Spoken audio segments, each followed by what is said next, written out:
I'm Debbie. Thanks for tuning into my YouTube channel, Your Highest Manifestations for Fitness and Life. Today I'm going to talk about squats. I have people tell me all the time I can't do squats. When I'm giving them their exercises, whether it's in a group class or as a personal training client, the moment I mention the word squat, eyes get big and people say, no, my knees, I can't do squats. Well, I'm going to show you a way that you probably can. We just have it in our mindset because we can't go all the way to the ground or below parallel that we can't do squats. We can do squats. I'm also going to show you some exercises that will help you to get better with squats. So the first thing that I want to say is people who can't go very low, you want to stand beside two chairs. I have two chairs turned around backwards here. Foot placement is just a little bit wider than my hips where I place my heels. I like to have my toes slightly turned out. Even though this is feet in parallel squat, my toes are turned out just slightly. I'm going to place my hands on the chair. Remember, this is for somebody who thinks that they can't do squats because of knee issues. First thing that you want to do before you go to squat is you want to think hip flexors bend. So right here is where the first bend should be. So that means I'm going to keep that low lumbar curve. My bottom is going to push back, then my knees bend. Most people, the first mistake they make in a squat is knees bend first. Well, I'll guarantee you if your knees bend first, your knees are going to go beyond your toes, and that's why your knees are bothering you. So when you go down, think bend through the hip flexors first. Keep that low lumbar curve. Keep the abs tight, keep the rib cage lifted, shoulders back. So for those of you that feel that you can't do squats, this is a nice stable way to do it. Hang on to the edges of the chairs, feet are placed, hip width apart or slightly wider, toes angled out slightly. I'm going to hang on to the chairs for support. So if I feel like my knees can't take it, I've got support in my arms. So the first thing I do is bend through those hip flexors. I push back, then naturally bend my knees. Now if I only go to here, that's perfectly fine. I'm doing a squat. It doesn't have to be all the way to the ground. It doesn't have to be below parallel. We can work to get down there, but this is actually a squat. Then I come back up. Well, let me tell you a few pointers while you're doing this. When you go down, the bulk of your weight should be driving in your heels, not in the balls of your feet. That doesn't mean to lift your feet up off the ground.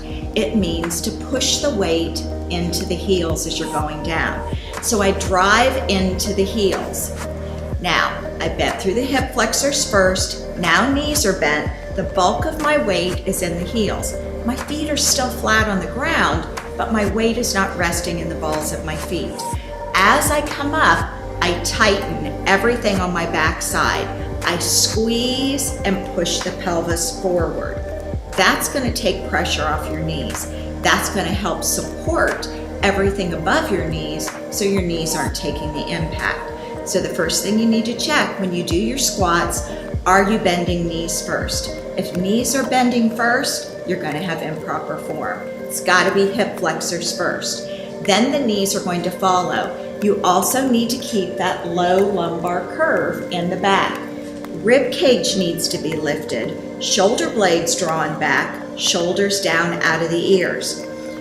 Remember, if you can't go all the way down, getting to this point is fine. Squeeze on the way up, push the pelvis through.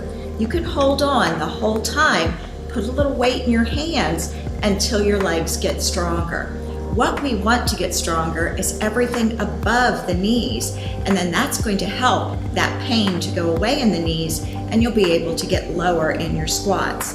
Now I'm going to show you a couple exercises to do while seated in the chair that's going to help those quadriceps get a little bit tighter. So we're going to sit out on the edge of our seat. Simple knee raises, up and down, up and down. When those don't seem like they're too much, or you've done 25 repetitions, 2 to 4 sets, you can lay a dumbbell on your thigh. But lifting that leg up and down, not letting the foot touch the ground, is strengthening the quadricep. anything above the knee needs to be stronger to take pressure off the knee. That means any exercise for the outer thigh, any exercise for the inner thigh, any exercise for the back of the leg. If we can get this part of the leg stronger, it's going to take pressure off the knee. Doing leg extensions from a seated position. So hands are on the chair, and I simply raise up and down, up and down. That's going to help strengthen my thigh muscles, which is going to help me to have the capability to do squats without them bothering my knees. Now, another thing that you can do to do squats for someone who feels they can't do just a regular squat standing, place your hands on the seat that you're sitting on and you push off. You only come up a few inches and set back down. Push off, come up a few inches and set back down. That's strengthening those muscles. What we're trying to create here is muscle memory. So our body knows the correct form to use, but it's also strengthening these muscles. It's going to protect our knees in our day-to-day life, but it's going to help you to do a squat. Squat's a very beneficial exercise, and I hear way too many people say that they can't do it because their knees won't allow them to. Now, ultimately, you all know that you want to try to get parallel with the ground in your squat, or sometimes we even have times where we go a little bit below parallel. That's great if you're doing it by progression. You don't want to be somebody that drops all the way down there if you haven't practiced, number one, proper form, number two, making sure that your thighs are strong enough to go that low. There's no crime against not going all the way down. Eventually you'll get there if you do it with progression the right way. So today we talked a little bit about squats and why you don't always have to say, no, I can't do them. So let's kind of reflect on that a little bit with our life. There's a lot of things in our life that we just absolutely say, no, we can't do it.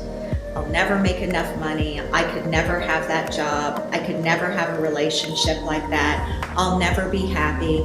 I'll never be a certain weight. I'll never be a certain size. I can't do that class. I can't make those nutritional changes. I've tried, it doesn't work for me. Well, the first thing we have to do is change that in our mind's eye. And one of the things I had to do to change some things in my life is I made a little list in the notes section of my phone. I wrote statement after statement of I can on all the things that I was telling myself that I couldn't do. And any time during the day that I could open that up, review it, say it out loud. If I couldn't say it out loud, I just read it. It makes a difference. Our brains are programmed from childhood all the way through life. Things that happened at church, things that happened at school, things that happened in relationships, things that happened with our family. It doesn't have to stay that way. We've allowed other people to tell us what we can and what we can't do, and we've just accepted that. But it doesn't have to be that way. You have to reprogram your mind. Just like I told you, muscles have memory. We remember all those things that we've accepted from our childhood that people said we could or we couldn't do. Even as adults, every day we're forming those beliefs. All those beliefs can be changed. Just like exercise takes repetition to see the results, so does reprogramming our mind. It's a lot more simple than what you think. All you have to do is take the time for you. Take the time, because you're worth it, to sit down and change all those I can't statements to I can. You might not see a change tomorrow. You might not see a change in a week, but you're going to see change if you don't give up on that. Don't let somebody else program your mind or program your life. Everything that we have thoughts about, we have feelings about. Everything in this universe is energy, and all of our feelings, all of our thoughts are energy that we're putting out on a daily basis. Do you want to continue with the I can'ts in life? Just like the people that thought they couldn't do a squat, but they can? You can change everything in your life, but you have to retrain your brain. You have to look at things differently. You are worth just as much as anybody else that you see on a day-to-day basis. Trust in you. All you have is now. Yesterday doesn't matter. Don't beat yourself up over it, and don't hold anybody else to blame for all of those things that were said and done. They're only accountable for what they know, but now you're only accountable for what you know. So you can make a change, and it starts today. Thanks for tuning in today. Remember, everything you see around you today, you created yesterday. Do you want to see it again tomorrow? All of your power is in now.